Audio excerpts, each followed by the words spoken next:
Hey, this is Mitch at Back in Action Model Collections. As you can see, I'm sitting here on the road.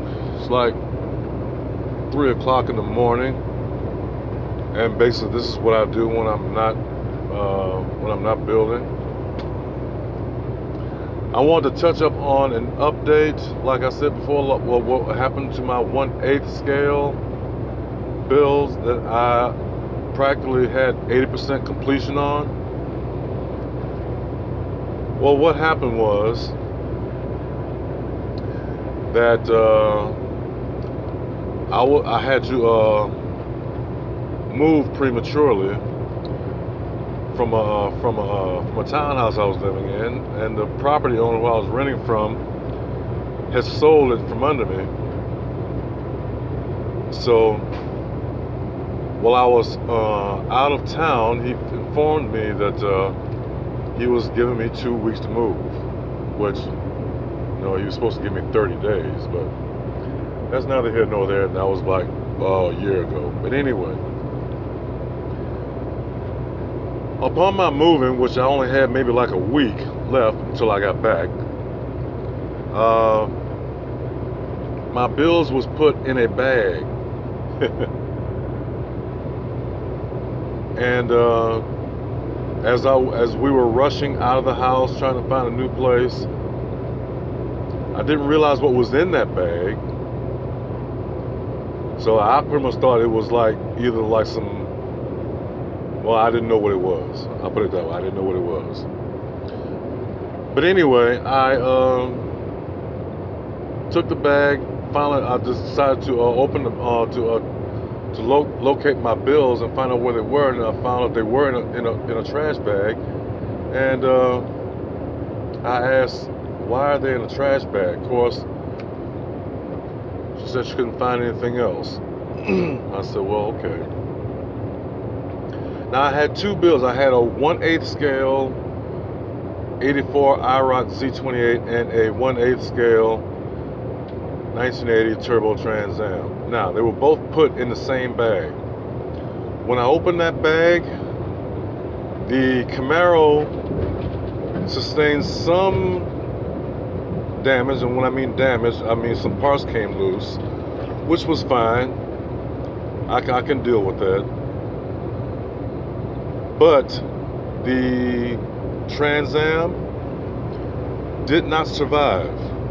As a matter of fact, when I pulled it out, it looked like it just went into a car crusher. And normally, when I have body damage to my bills, it's like a crack of some sort. I would normally, repair the crack with some glue, either contact super glue or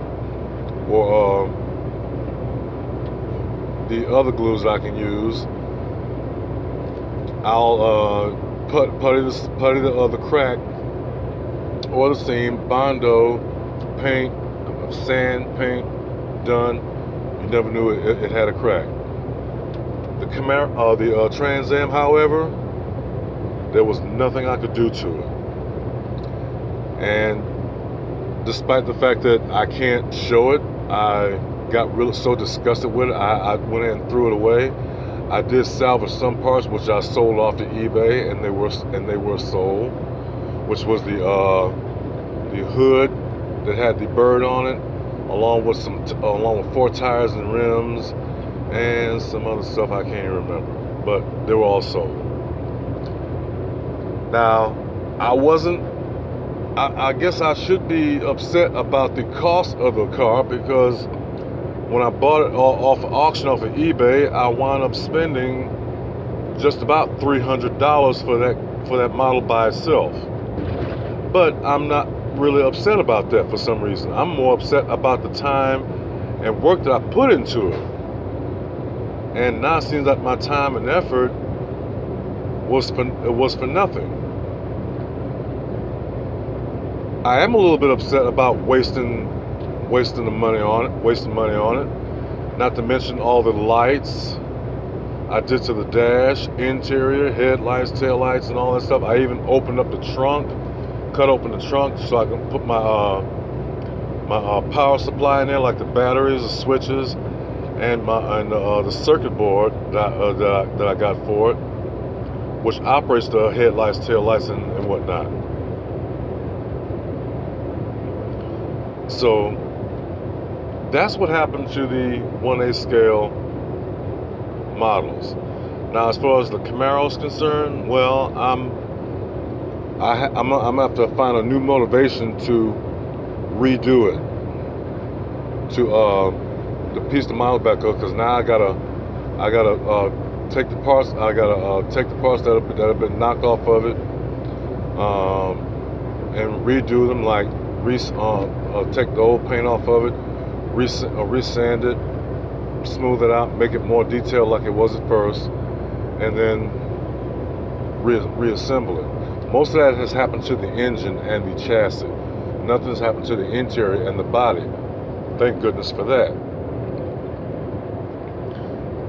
So, but anyway, and you're wondering why I got the camera facing towards the road. Well, I don't want the light shining in my face while I'm driving. So, excuse me for that. But anyway, that's what happened to the 1/8 scale cars. Like I said, the Camaro was salvageable, so I would be able to redo it somewhat. But the Camaro is gone. I'm sorry, the Trans Am I meant the Trans Am is gone. Will I do another one? I don't know. I know I'm not going to spend another $300 on one. I know that. So with that being said, if I find one that's within a reasonable price, sure, I'll do it again. I'll buy another one, but I'm not gonna spend three bills on it. That was a once in a lifetime thing. It's not gonna happen again. But anyway, as for the KW, and I'm driving a Pete, by the way. Go figure. As for the KW, I did do some drive fenders for my KW condo, and I have to get back home. This is pretty much a round trip I'm making. I'm dropping off a loaded trailer and going to pick up an empty or another preloaded trailer and taking it back to my hometown in Houston. So, and I'm on my way to Dallas right now. So, as soon as I get back, and I'll get some, as soon as I get me some rest, because I didn't get that much rest to start with for this trip, which that's fine. I'm pretty much a night person anyway, so I'm wide awake for this.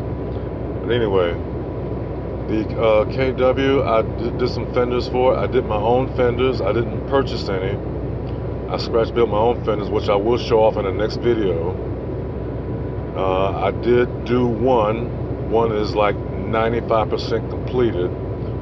The other one is just starting off. So I will show that.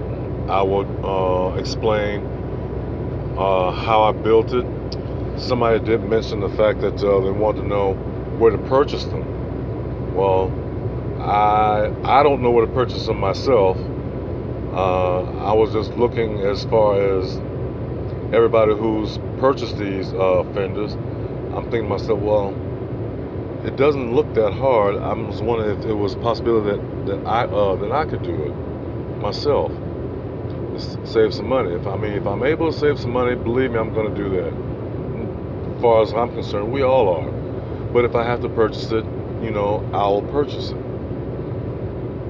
But in this case, I was able to build my own. So I will show that on the next video, and along with the progress I've made on the KW900, that I converted from the Aerodyne conventional to a condo conventional. So right now I'm on the road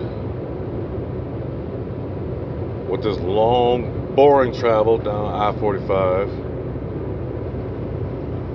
at night, and 3 o'clock, a little after 3 o'clock, and probably won't get back home until I'd say 7 or 8, maybe 9, who knows. But anyway, thought I'd give that a little update since I didn't have nothing better to do. And with that being said, I will say goodbye, and I'll just be pedaling right along until I get to where I need to go and pedal right back. Oh, and by the way, this is a shout out to Hunter for answering my question about the Ben Wicker situation. I feel real bad about that, about him being overwhelmed. I mean, hopefully things will work out.